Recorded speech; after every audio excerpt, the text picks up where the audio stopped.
The silence that fell over Kingsley's most exclusive restaurant was so heavy. It froze the air. Heads turned, forks stopped, a gasp spread across velvet tables. At the center stood Diana, a young waitress, her hand extended toward a boy in leg braces. He trembled, yet his eyes burned with a plea. Richard Montgomery, billionaire. Widower, ruthless dealmaker, sat frozen. As his only son Lucas reached for the stranger's hand, the room seemed suspended in time. Lucas tightened his grip, with an effort that shook his small frame, guided Diana onto the dance floor.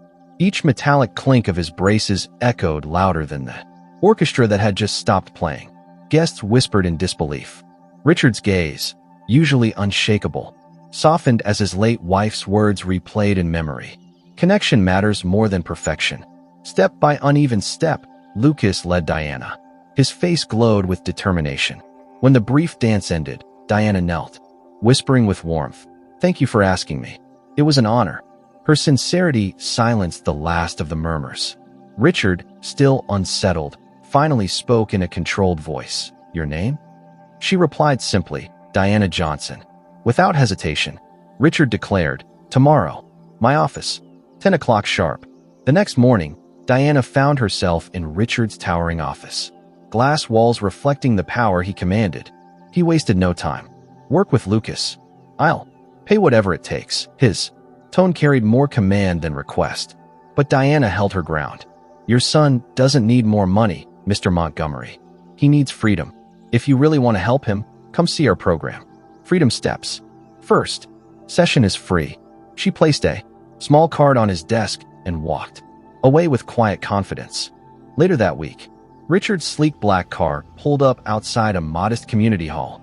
The billionaire looked almost out of place, among peeling paint and flickering lights. Inside, the atmosphere was alive. Children in wheelchairs twirled to music.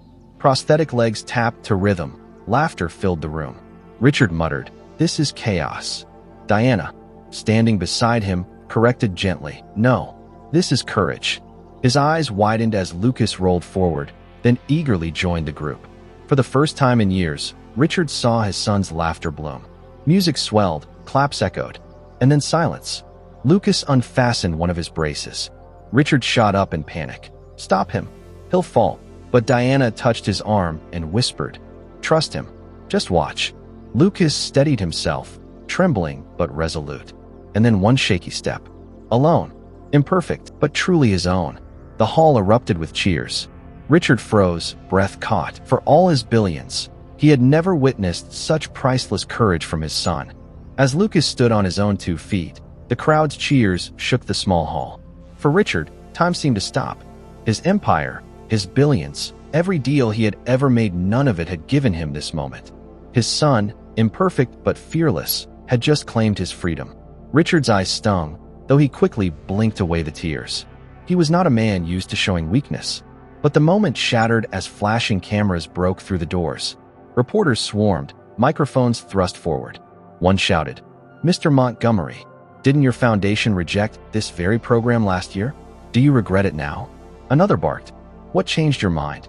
Is this just a publicity stunt?" For the first time, Richard had no scripted answer. He looked down at Lucas, then at Diana, standing proudly yet humbly at his side. Slowly, his voice carried over the noise. "The hardest thing for men like me is admitting when we're wrong. But I was wrong. From today, the Montgomery Foundation will fund Freedom Steps for the next 5 years. And Miss Johnson," he paused, his stern expression softening, "she will have full control." Cameras flashed wildly, reporters shouted over each other, but Richard had stopped listening. His attention was fixed on his son, who had just taken another wobbly but determined step. Lucas's smile lit the hall more than any spotlight ever could. For Richard, this was not charity, it was redemption. Months passed. The name Freedom Steps began to spread across the city, then the nation. Donations poured in, volunteers signed up, and children once hidden from the world now danced under open skies. A new Freedom Steps center opened, larger and brighter, its walls lined with mirrors that reflected possibility rather than limitation.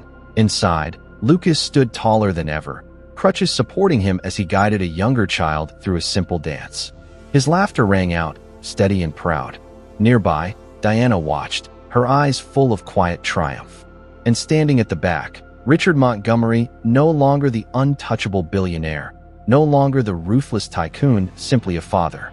A father who had learned, finally, that the greatest legacy is not power or wealth, but the courage to let go and allow others to rise. Some lessons cannot be bought. They must be lived. And for Richard, for Lucas, for Diana, this was only the beginning.